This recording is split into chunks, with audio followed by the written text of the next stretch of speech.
જય સરદાર। ખેડૂત અને વેપારી એ જીભ અને દાંત છે, સમજી ગયા? ક્યાંક ને ક્યાંક આપણે બટકા ન ભરી લઈ, એ તમે બધા ધ્યાન રાખજો।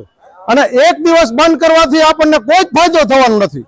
જ્યાં લગી આપણા ખેડૂતો ત્યાં આગળ મરણ પથારીએ ઉભા છે અને જ્યાં જીવને જમણે ડોટું ચાલે છે, તો આને કોઈને ભાન નથી। એટલે તમે એક દઢતાથી એક સાથે બધા એક જ વિચાર કરો કે જ્યાં લગી એ ખેડૂત પારણા ન કરે ત્યાં લગી અમે આ આંદોલન સતત ચાલુ રાખશું।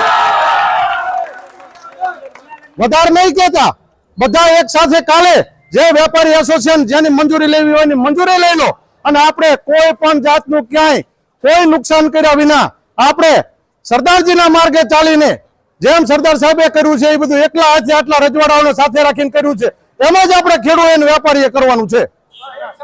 એક જ સાથે બટકું ન ભરાઈ જાય, ધ્યાન રાખજો। પરમિશન લેવી હોય આપણે ભીખાલાલ, વિનુભાઈ, બધા જે ખેડૂત બધા અજ્ઞાન છે,